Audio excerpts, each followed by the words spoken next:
see him. Indoors, when Miss Maudie wanted to say something lengthy, she spread her fingers on her knees and settled her bridge work. This she did, and we waited. "I simply want to tell you that there are some men in this world who were born to do our unpleasant jobs for us. Your father's one of them." "Oh," said Jem. "Well, don't you well me, sir," Miss Maudie replied, recognizing Jem's fatalistic noises. "You are not old enough to appreciate what I said." Jem was staring at his half-eaten cake. "It's like being a caterpillar in a cocoon. That's what it is," he said.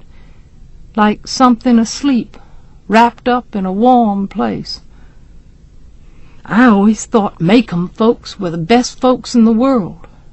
Least that's what they seemed like." "We're the safest folks in the world," said Miss Maudie. "We're so rarely called on to be Christians, but when we are, we've got men like Atticus to go for us." Jem grinned ruefully. "Wish the rest of the county thought that." "You'd be surprised how many of us do." "Who?" Jem's voice rose. "Who in this town did one thing to help Tom Robinson? Just who?" "His colored friends, for one thing, and people like us. People like Judge Taylor. People like Mr. Heck Tate. Stop eating and start thinking, Jem. Did it ever strike you that Judge Taylor naming Atticus to defend that boy was no accident? That Judge Taylor might have had his reasons for naming him?" This was a thought. Court-appointed defenses were usually given to Maxwell Green, Maycomb's latest addition to the bar, who needed the experience. Maxwell Green should have had Tom Robinson's case. "You think about that," Miss Maudie was saying. "It was no accident. I was sitting there on the porch last night waiting. I waited and waited to see you all come down the sidewalk. And as I waited, I thought, Atticus Finch won't win. He can't win. But he's the only man in these parts who can keep a jury out so long in a case like that. And I thought to myself, well, we're making a step. It's just a baby step, but it's a step. It's all right to talk like that. Can't any Christian judges and lawyers make up for heathen juries?" Jem muttered. "Soon as I get grown." "That's something you'll have to take up with your father," Miss Maudie said. We went down Miss Maudie's cool new steps into the sunshine, and found Mr. Avery and Miss Stephanie Crawford still at it. They had moved down the sidewalk and were standing in front of Miss Stephanie's house. Miss Rachel was walking toward them. "I think I'll be a clown when I get grown," said Dill. Jem and I stopped in our tracks. "Yes, sir, a clown," he said.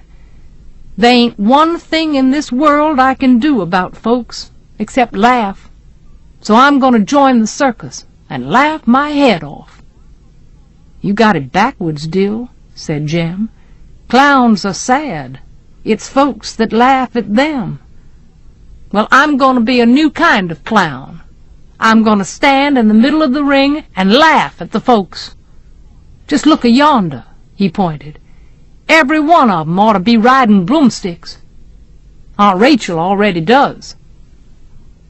Miss Stephanie and Miss Rachel were waving wildly at us, in a way that did not give the lie to Dill's observation. "Oh, gosh," breathed Jem.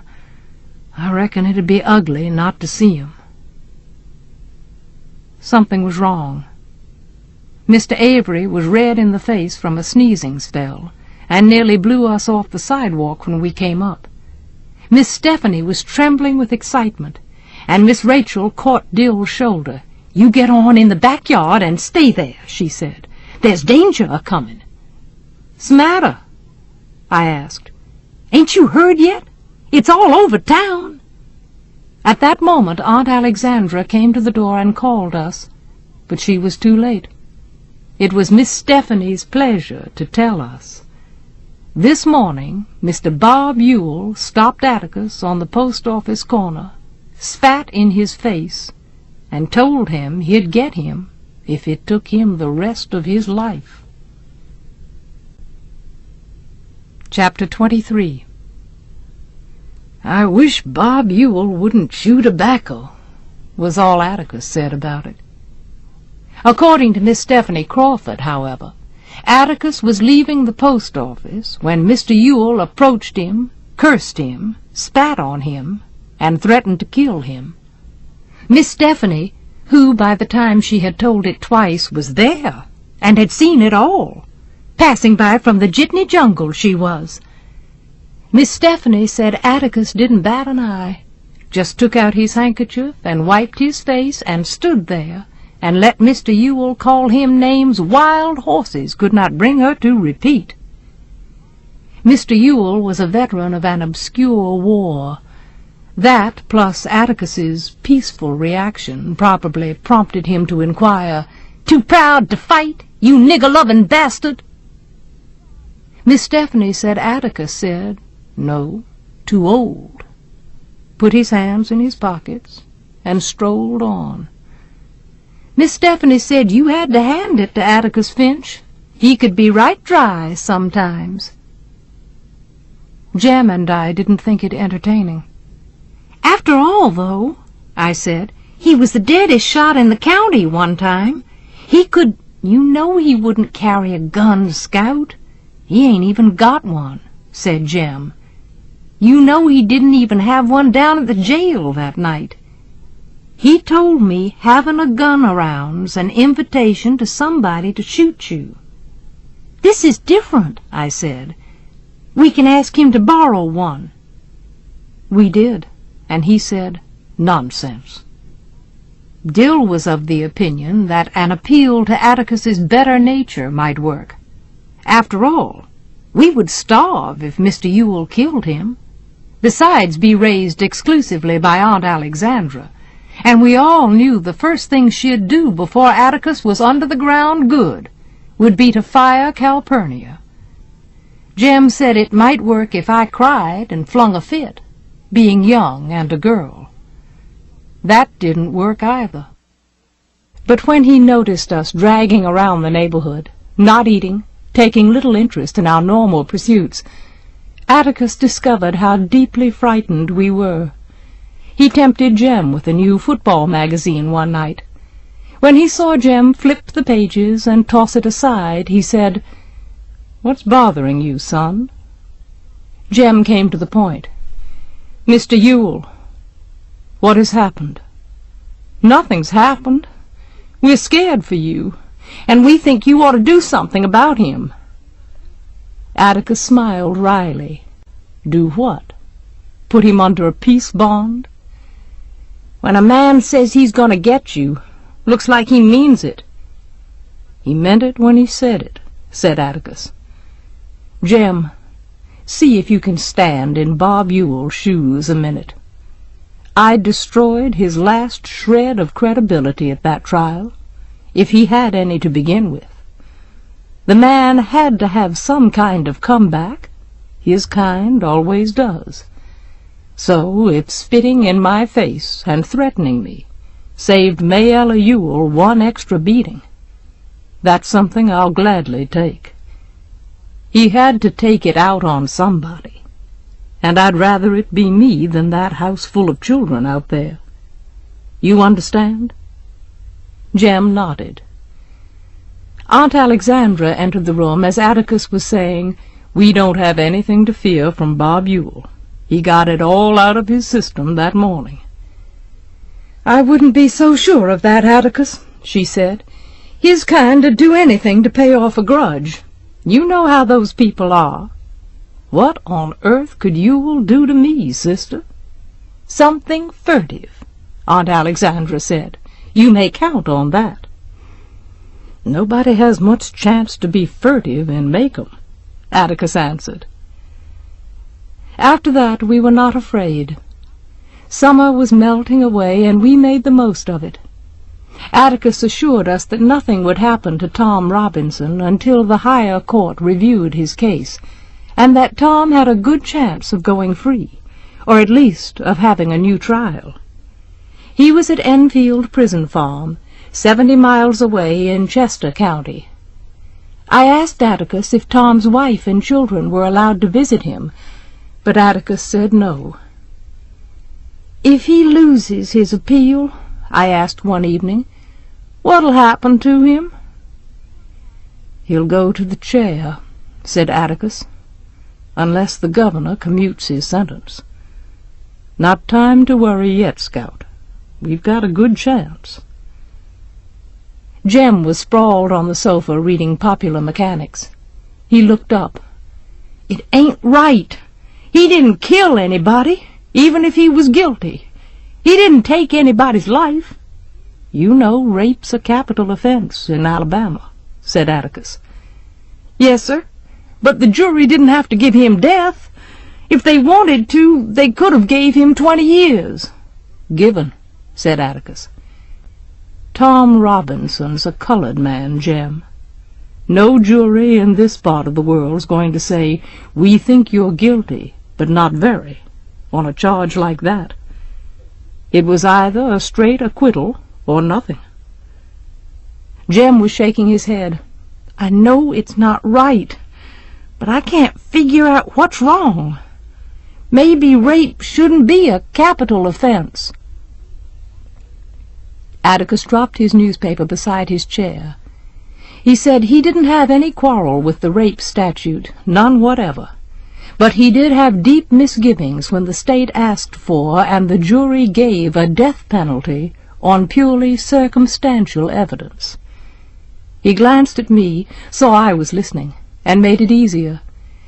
"I mean, before a man is sentenced to death for murder, say, there should be 1 or 2 eyewitnesses. Someone should be able to say, 'Yes, I was there, and saw him pull the trigger.'" "But lots of folks have been hanged on circumstantial evidence," said Jem. "I know, and lots of 'em probably deserved it, too. But in the absence of eyewitnesses, there's always a doubt. Sometimes only the shadow of a doubt. The law says reasonable doubt, but I think a defendant's entitled to the shadow of a doubt. There's always the possibility, no matter how improbable, that he's innocent." "Then it all goes back to the jury, then. We ought to do away with juries." Jem was adamant. Atticus tried hard not to smile, but couldn't help it. "You're rather hard on us, son. I think maybe there might be a better way. Change the law. Change it so that only judges have the power of fixing the penalty in capital cases." "Then go up to Montgomery and change the law."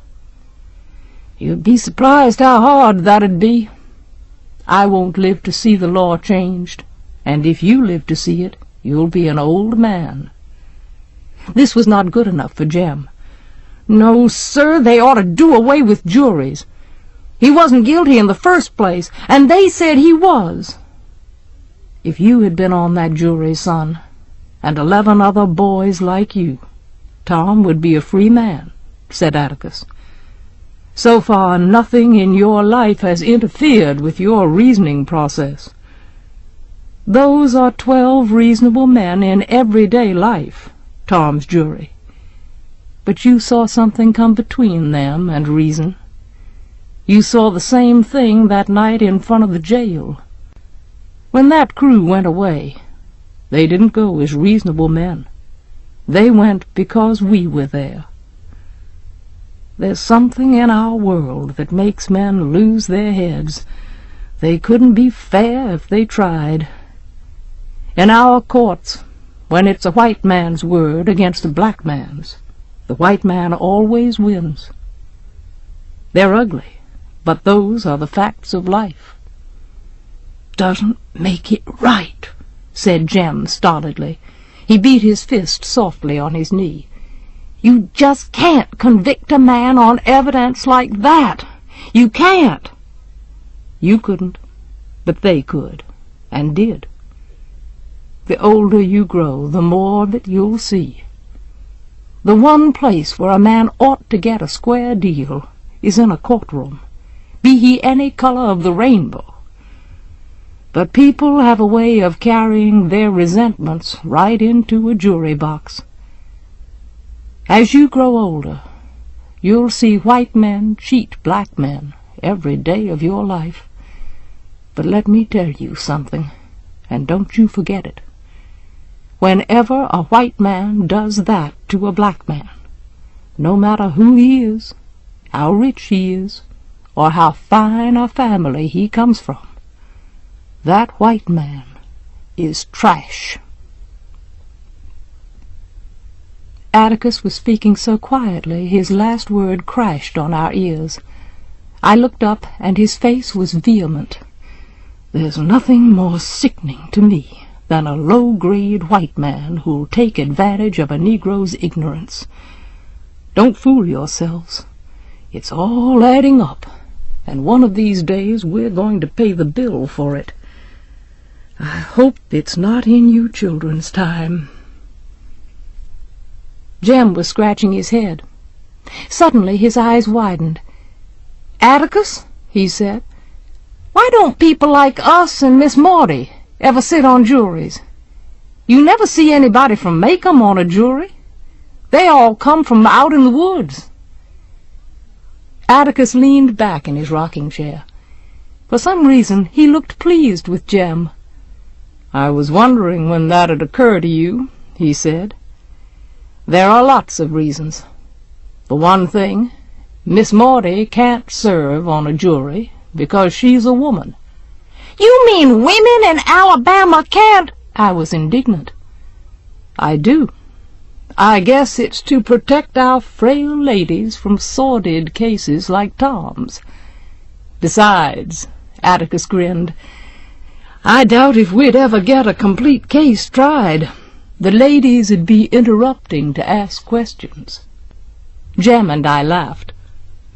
Miss Maudie on a jury would be impressive. I thought of old Mrs. DuBose in her wheelchair. "Stop that rapping, John Taylor! I want to ask this man something." Perhaps our forefathers were wise. Atticus was saying, with people like us, that's our share of the bill. We generally get the juries we deserve.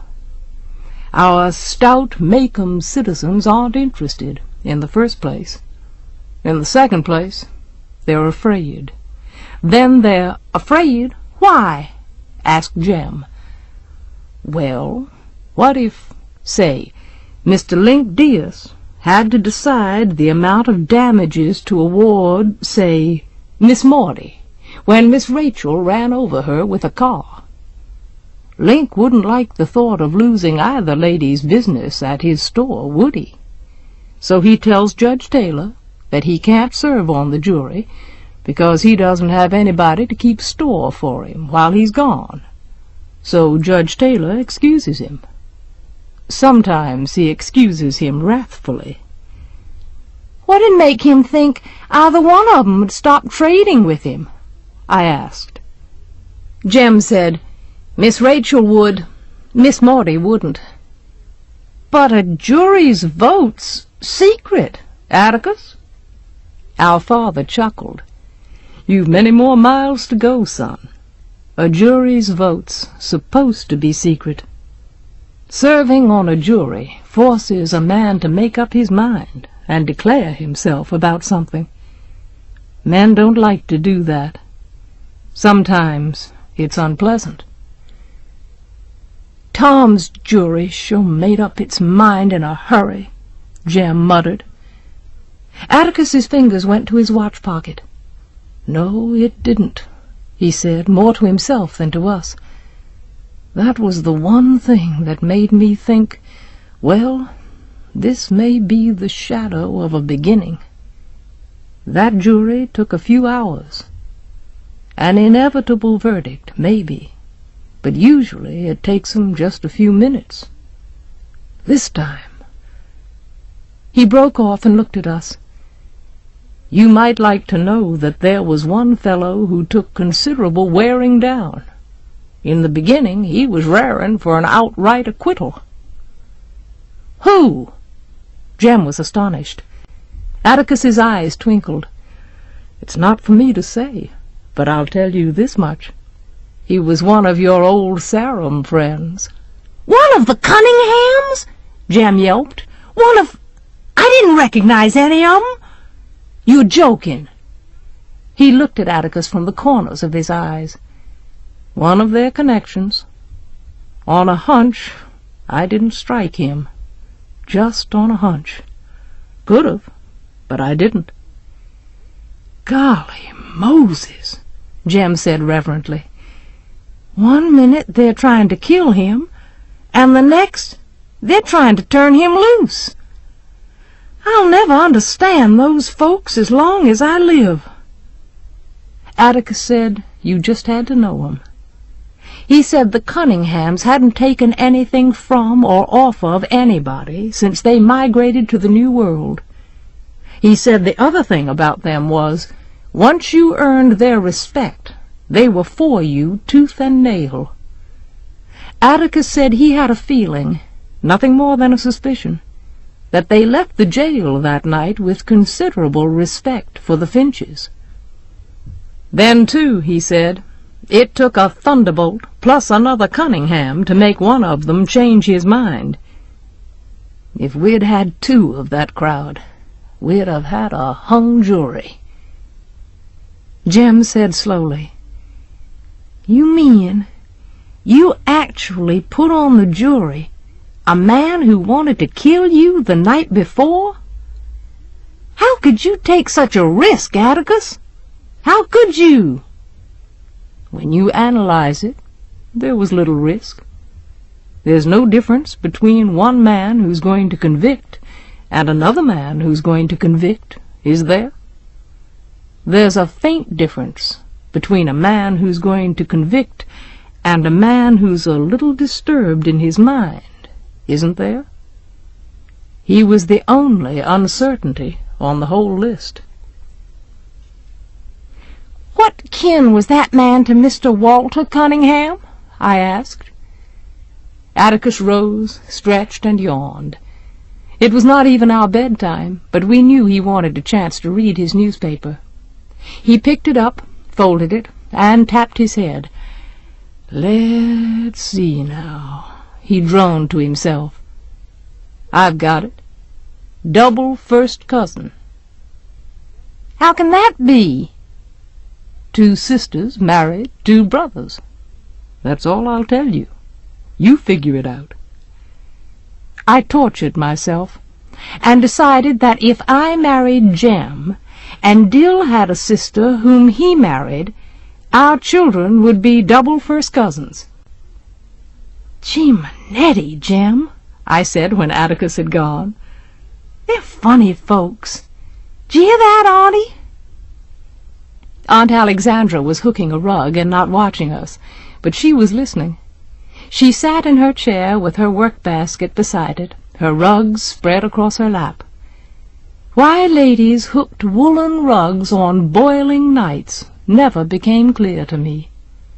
I heard it, she said. I remembered the distant, disastrous occasion when I rushed to young Walter Cunningham's defense. Now I was glad I'd done it. Soon school starts.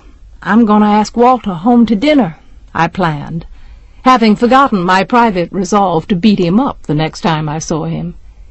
He can stay over sometimes after school, too. Atticus could drive him back to Old Sarum.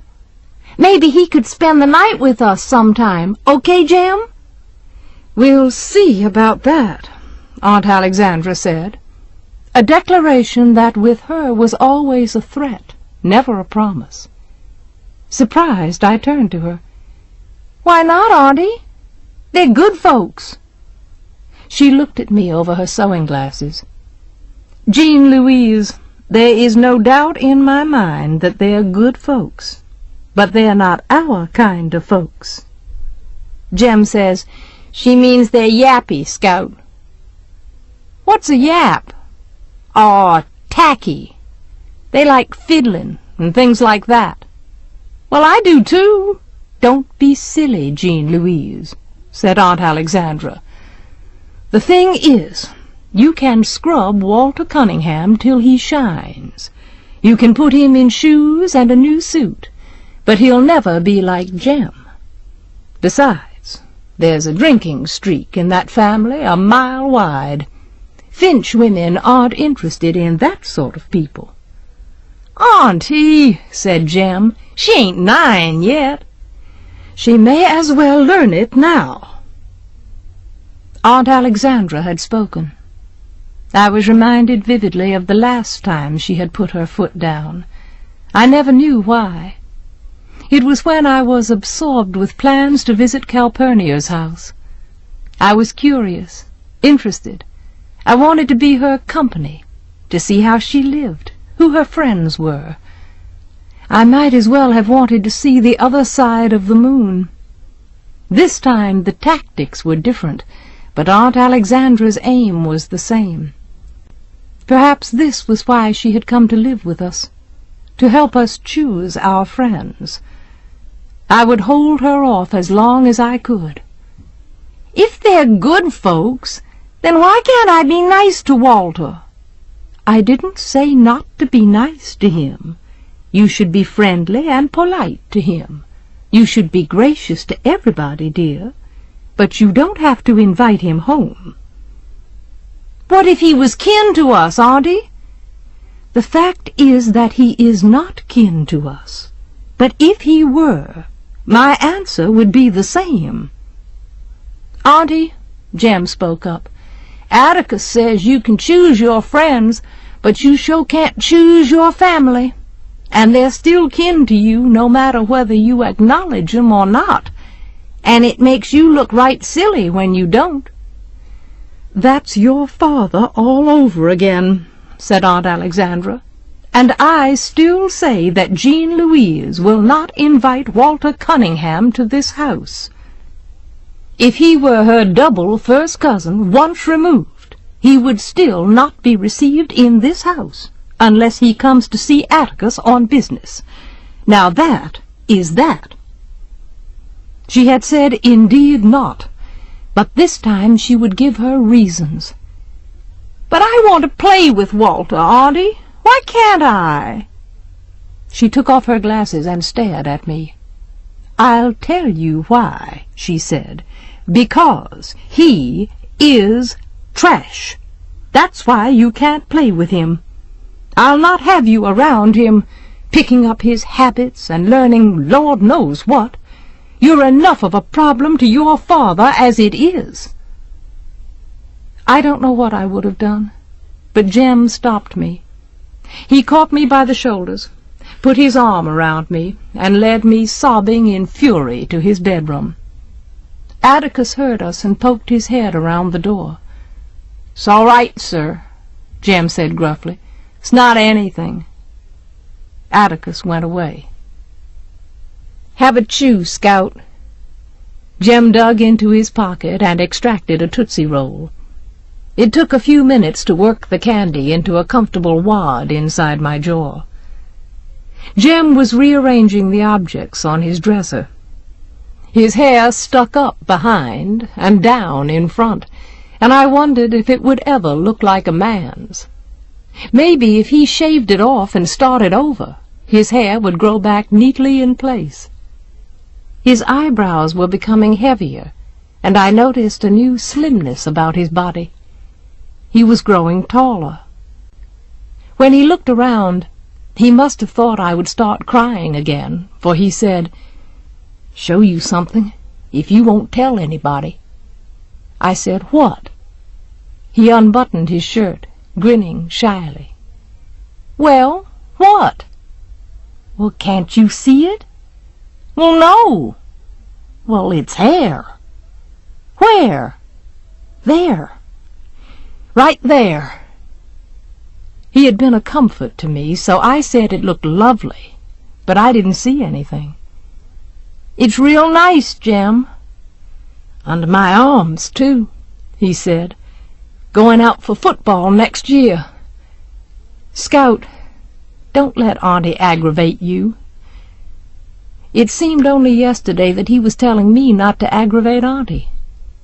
"You know she's not used to girls," said Jem. "Leastways, not girls like you. She's trying to make you a lady. Can't you take up sewing or something?" "Hell no! She doesn't like me. That's all there is to it, and I don't care. It was her calling Walter Cunningham trash that got me going, Jem, not what she said about being a problem to Atticus. We got that all straight one time. I asked him if I was a problem, and he said not much of one. At most, one that he could always figure out, and not to worry my head a second about bothering him. No, it was Walter. That boy's not trash, Jem. He ain't like the Yules." Jem kicked off his shoes and swung his feet to the bed. He propped himself against a pillow and switched on the reading light. "You know something, Scout? I've got it all figured out now. I've thought about it a lot lately, and I've got it figured out. There's 4 kinds of folks in the world. There's the ordinary kind, like us and the neighbors. There's the kind like the Cunninghams out in the woods, the kind like the Yules down at the dump, and the Negroes. What about the Chinese and the Cajuns down yonder in Baldwin County? I mean in Macomb County. The thing about it is, our kind of folks don't like the Cunninghams don't like the Yules, and the Yules hate and despise the colored folks." I told Jem if that was so, then why didn't Tom's jury, made up of folks like the Cunninghams, acquit Tom to spite the Yules? Jem waved my question away as being infantile. "You know," he said, "I've seen Atticus pat his foot when there's fiddling on the radio, and he loves pot liquor better'n any man I ever saw." "Then that makes us like the Cunninghams," I said. "I can't see why Auntie—" "No, let me finish. It does, but we're still different somehow. Atticus said one time the reason Auntie's so hipped on the family is because all we've got's background, and not a dime to our names." "Well, Jem, I don't know. Atticus told me one time that most of this old family stuff's foolishness, because everybody's family is just as old as everybody else's. I said, did that include the colored folks and Englishmen? And he said yes. "Background doesn't mean old family," said Jem. "I think it's how long your family's been reading and writing. Scout, I've studied this real hard, and that's the only reason I can think of. Somewhere along when the Finches were in Egypt, one of 'em must have learned a hieroglyphic or two, and he taught his boy." Jem laughed. "Imagine Auntie being proud her great-granddaddy could read and write." "Ladies pick funny things to be proud of. Well, I'm glad he could, or who'd have taught Atticus and them? And if Atticus couldn't read, you and me'd be in a fix. I don't think that's what background is, Jem." "Well, then, how do you explain why the Cunninghams are different? Mr. Walter can hardly sign his name. I've seen him. We've just been reading and writing longer'n they have." "No, everybody's got to learn. Nobody's born knowing. That Walter's as smart as he can be. He just gets held back sometimes because he has to stay out and help his daddy. Nothing's wrong with him. No, Jem, I think there's just one kind of folks. Jem turned around and punched his pillow. When he settled back, his face was cloudy. He was going into one of his declines, and I grew wary. His brows came together. His mouth became a thin line. He was silent for a while. "That's what I thought, too," he said at last, "when I was your age. If there's just one kind of folks, why can't they get along with each other? If they're all alike, why do they go out of their way to despise each other?" "Scout, I think I'm beginning to understand something. I think I'm beginning to understand why Boo Radley stayed shut up in the house all this time. It's because he wants to stay inside." Chapter 24. Calpurnia wore her stiffest starched apron. She carried a tray of Charlotte. She backed up to the swinging door and pressed gently. I admired the ease and grace with which she handled heavy loads of dainty things. So did Aunt Alexandra, I guess, because she had let Calpurnia serve today. August was on the brink of September. Dill would be leaving for Meridian tomorrow. Today he was off with Jem at Barker's Eddy. Jem had discovered with angry amazement that nobody had ever bothered to teach Dill how to swim, a skill Jem considered necessary as walking. They had spent 2 afternoons at the creek.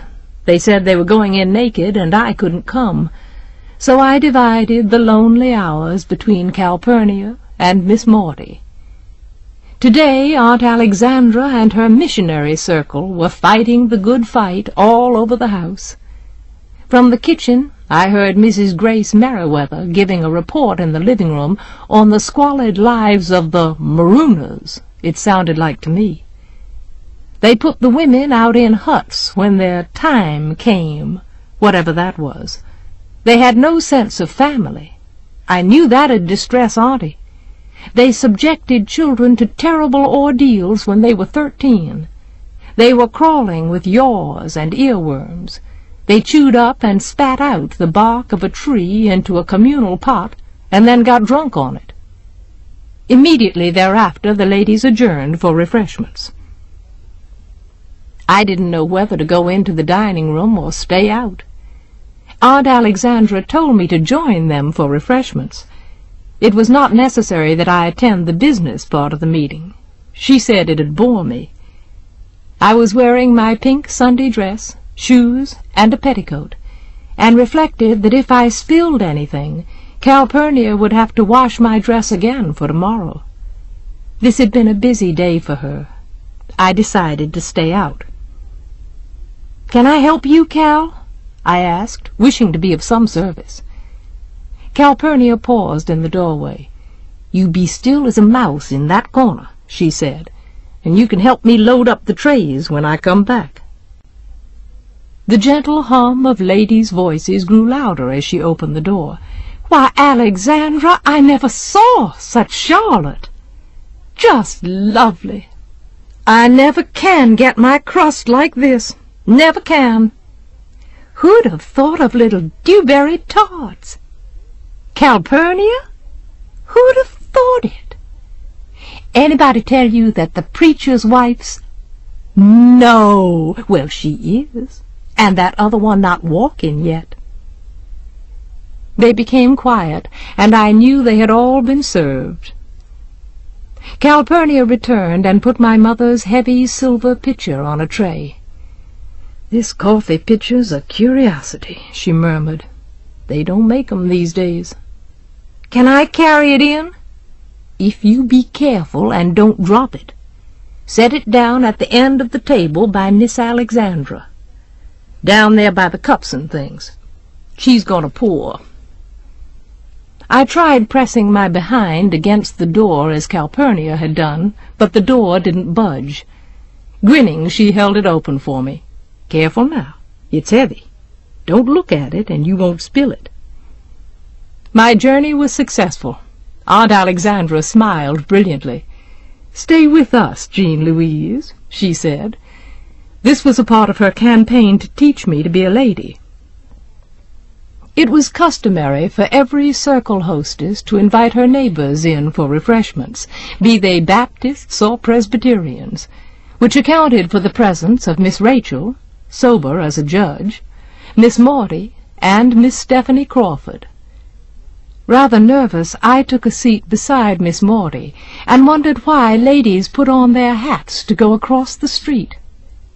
Ladies in bunches always filled me with vague apprehension and a firm desire to be elsewhere. But this feeling was what Aunt Alexandra called being spoiled. The ladies were cool in fragile pastel prints. Most of them were heavily powdered but unrouged. The only lipstick in the room was Tangy Natural. Cutex Natural sparkled on their fingernails, but some of the younger ladies wore rose. They smelled heavenly. I sat quietly, having conquered my hands by tightly gripping the arms of the chair, and waited for someone to speak to me. Miss Maudie's gold bridgework twinkled.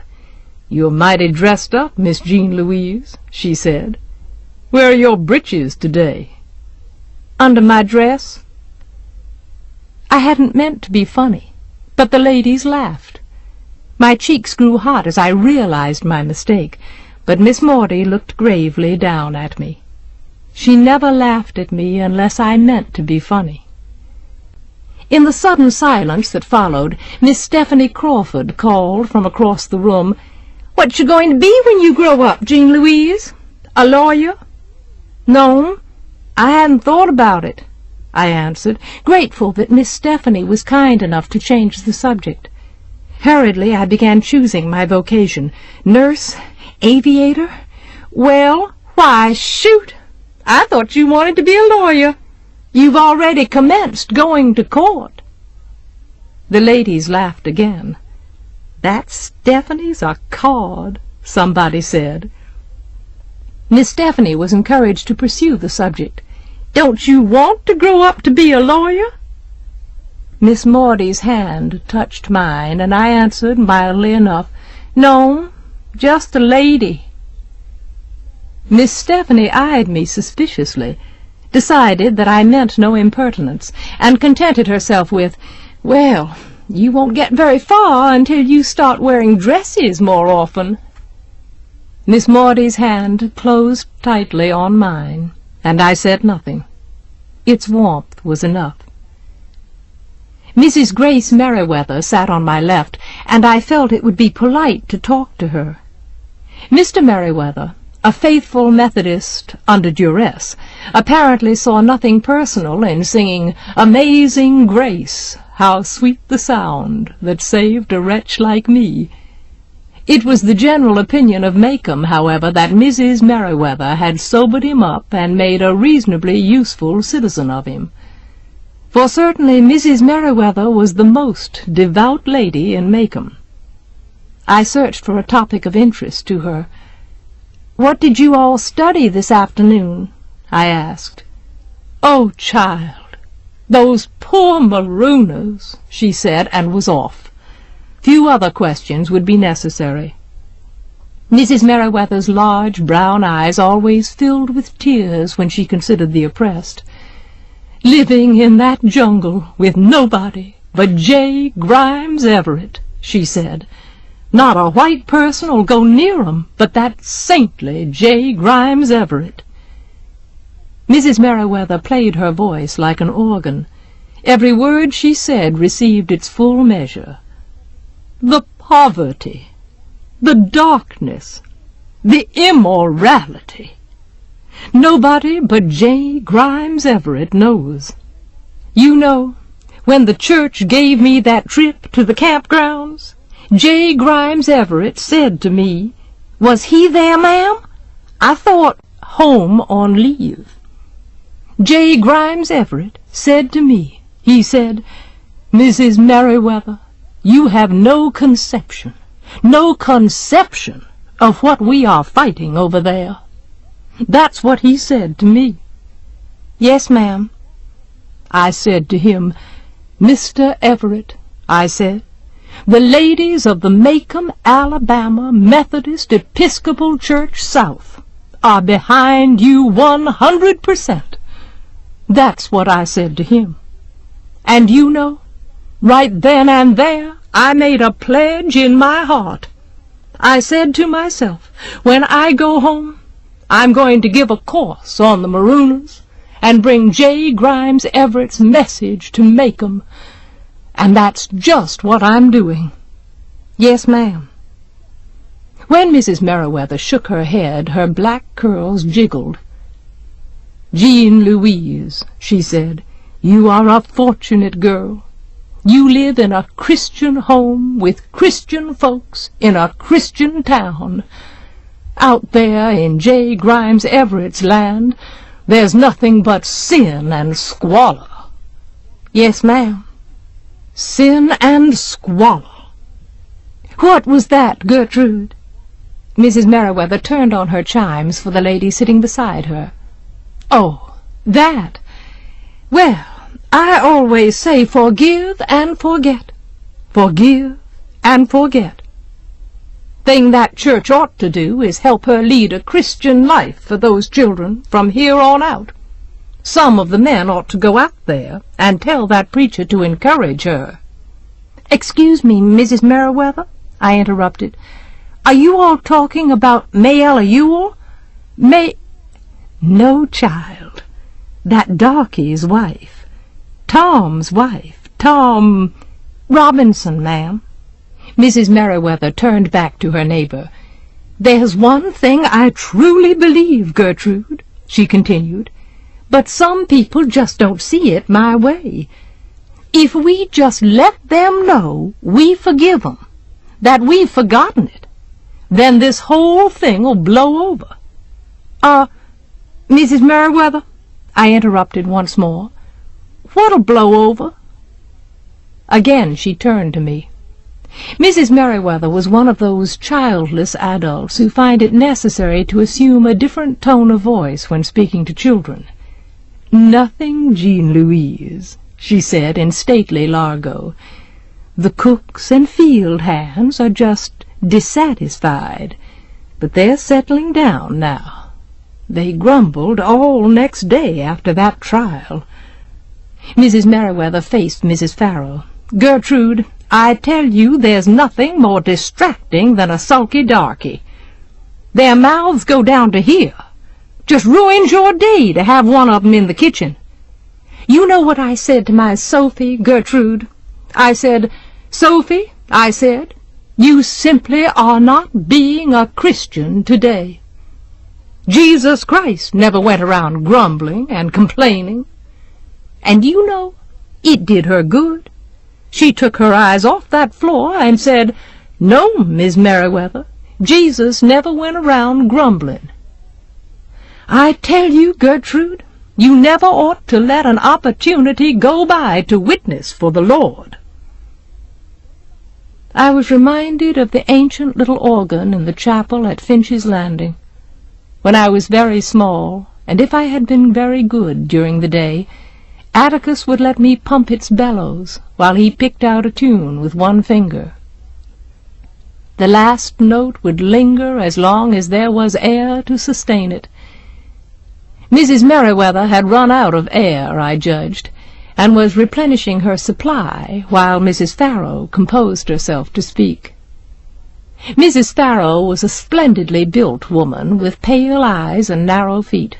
She had a fresh, permanent wave, and her hair was a mass of tight gray ringlets. She was the second most devout lady in Maycomb. She had a curious habit of prefacing everything she said with a soft, sibilant sound. "Grace," she said, "it's just like I was telling Brother Hudson the other day. 'Brother Hudson,' I said, 'looks like we are fighting a losing battle. A losing battle.' I said, 'It doesn't matter to 'em one bit. We can educate 'em till we're blue in the face. We can try till we drop to make Christians out of 'em. But there's no lady safe in her bed these nights.' He said to me, 'Mrs. Farrow, I don't know what we're coming to down here.' I told him that was certainly a fact." Mrs. Merriweather nodded wisely. Her voice soared over the clink of coffee cups and the soft bovine sounds of the ladies munching their dainties. "Gertrude," she said, I tell you, there are some good but misguided people in this town. Good but misguided. Folks in this town who think they're doing right, I mean. Now, far be it from me to say who, but some of 'em in this town thought they were doing the right thing a while back, but all they did was stir 'em up. That's all they did. Might have looked like the right thing to do at the time. I'm sure I don't know. I'm not read in that field, but sulky, dissatisfied. I tell you, if my Sophie'd kept it up another day, I'd have let her go. It's never entered that wool of hers that the only reason I keep her is because this depression's on, and she needs her $1.25 every week she can get it. His food doesn't stick going down, does it? Miss Maudie said it. 2 tight lines had appeared at the corners of her mouth. She had been sitting silently beside me, her coffee-cup balanced on one knee. I had lost the thread of conversation long ago, when they quit talking about Tom Robinson's wife, and had contented myself with thinking of Finch's Landing and the river. Aunt Alexandra had got it backwards. The business part of the meeting was blood-curdling. The social hour was dreary.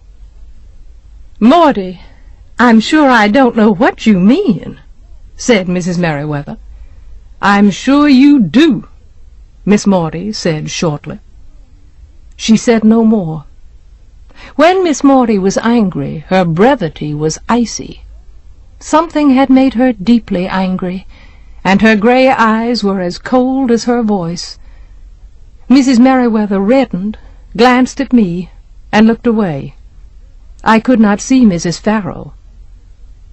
Aunt Alexandra got up from the table and swiftly passed more refreshments, neatly engaging Mrs. Merriweather and Mrs. Gates in brisk conversation. When she had them well on the road with Mrs. Perkins, Aunt Alexandra stepped back. She gave Miss Maudie a look of pure gratitude, and I wondered at the world of women. Miss Maudie and Aunt Alexandra had never been especially close, and here was Auntie silently thanking her for something. For what? I knew not. I was content to learn that Aunt Alexandra could be pierced sufficiently to feel gratitude for help given. There was no doubt about it.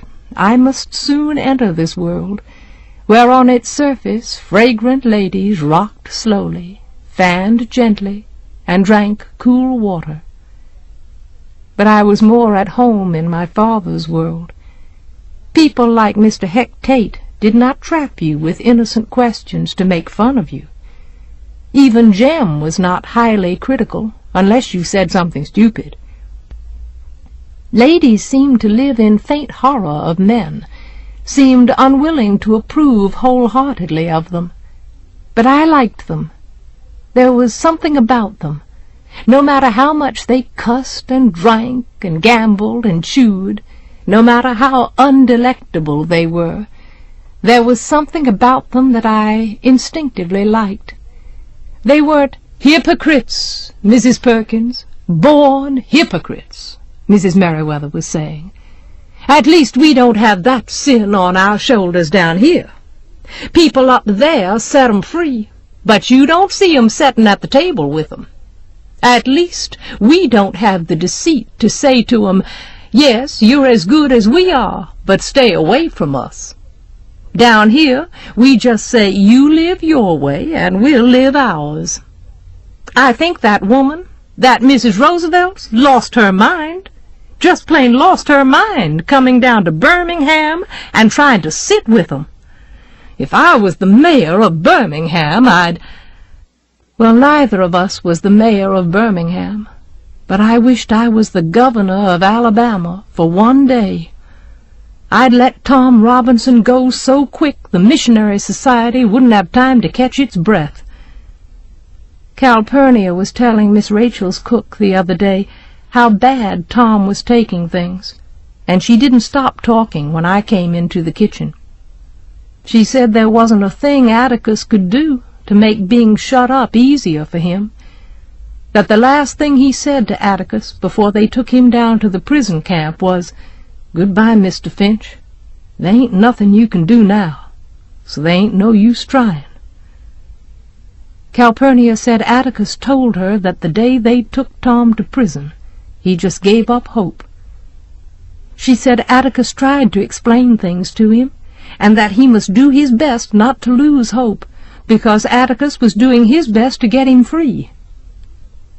Miss Rachel's cook asked Calpurnia, why didn't Atticus just say, "Yes, you'll go free," and leave it at that? Seemed like that'd be a big comfort to Tom.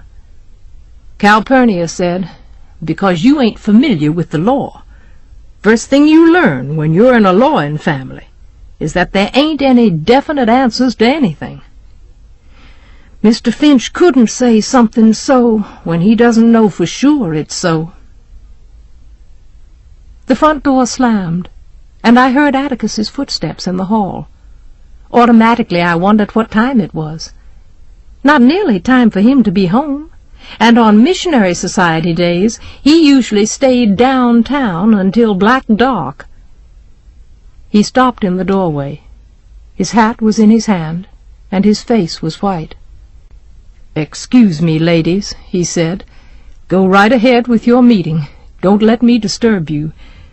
Alexandra, could you come to the kitchen a minute? I want to borrow Calpurnia for a while." He didn't go through the dining room, but went down the back hallway and entered the kitchen from the rear door. Aunt Alexandra and I met him. The dining room door opened again, and Miss Morty joined us. Calpurnia had half risen from her chair. "Cal," Atticus said, "I want you to go with me out to Helen Robinson's house." "What's the matter?" Aunt Alexandra asked, alarmed by the look on my father's face. "Tom's dead." Aunt Alexandra put her hands to her mouth. "They shot him," said Atticus. "He was running. It was during their exercise period. They said he just broke into a blind, raving charge at the fence and started climbing over, right in front of them." "Didn't they try to stop him? Didn't they give him any warning?" Aunt Alexandra's voice shook. "Oh, yes. The guards called to him to stop. They fired a few shots in the air, then to kill. They got him just as he went over the fence. They said if he'd had 2 good arms, he'd have made it. He was moving that fast. 17 bullet holes in him. They didn't have to shoot him that much. Cal, I want you to come out with me and help me tell Helen." "Yes, sir," she murmured, fumbling at her apron. Miss Morty went to Calpurnia and untied it. "This is the last straw, Atticus," Aunt Alexandra said. "Depends on how you look at it," he said. "What was one Negro, more or less, among 200 of 'em? He wasn't Tom to them. He was an escaping prisoner." Atticus leaned against the refrigerator, pushed up his glasses, and rubbed his eyes. "We had such a good chance," he said. "I told him what I thought, but I couldn't in truth say that we had more than a good chance. I guess Tom was tired of white men's chances and preferred to take his own. Ready, Cal?" "Yes, sir, Mr. Finch." "Then let's go." Aunt Alexandra sat down in Calpurnia's chair and put her hands to her face. She sat quite still. She was so quiet, I wondered if she would faint. I heard Miss Morty breathing as if she had just climbed the steps, and in the dining room the ladies chattered happily. I thought Aunt Alexandra was crying, but when she took her hands away from her face, she was not. She looked weary. She spoke, and her voice was flat. I can't say I approve of everything he does, Morty, but he's my brother, and I just want to know when this will ever end." Her voice rose. "It tears him to pieces. He doesn't show it much, but it tears him to pieces. I've seen him when— What else do they want from him, Morty? What else?" "What does who want, Alexandra?" Miss Morty asked. "I mean this town. They're perfectly willing to let him do what they're too afraid to do themselves. It might lose 'em a nickel. They're perfectly willing to let him wreck his health doing what they're afraid to do. They're—" "Be quiet. They'll hear you," said Miss Morty. "Have you ever thought of it this way, Alexandra? Whether Maycomb knows it or not, we're paying the highest tribute we can pay a man. We trust him to do right. It's that simple." "Who?" Aunt Alexandra never knew she was echoing her 12-year-old nephew. "The handful of people in this town who say that fair play is not marked white only. The handful of people who say a fair trial is for everybody, not just us. The handful of people with enough humility to think, when they look at a Negro, there, but for the Lord's kindness, am I." Miss Morty's old crispness was returning. "The handful of people in this town with background, that's who they are." Had I been attentive, I would have had another scrap to add to Jem's definition of background, but I found myself shaking, and couldn't stop. I had seen Enfield Prison Farm, and Atticus had pointed out the exercise yard to me. It was the size of a football field. "Stop that shaking," commanded Miss Morty, and I stopped. "Get up, Alexandra. We've left them long enough." Aunt Alexandra rose and smoothed the various whalebone ridges along her hips. She took her handkerchief from her belt and wiped her nose. She patted her hair and said, "Do I show it?" "Not a sign," said Miss Morty. "Are you together again, Jean Louise?" "Yes, ma'am." "Then let's join the ladies," she said grimly. Their voices swelled when Miss Morty opened the door to the dining-room. Aunt Alexandra was ahead of me, and I saw her head go up as she went through the door. "Oh, Mrs. Perkins," she said, "you need some more coffee. Let me get it." "Calpurnia's on an errand for a few minutes, Grace," said Miss Morty. "Let me pass you some more of those dewberry tarts. You hear what that cousin of mine did the other day? The one who likes to go fishing?" And so they went, down the row of laughing women, around the dining room, refilling coffee cups, dishing out goodies,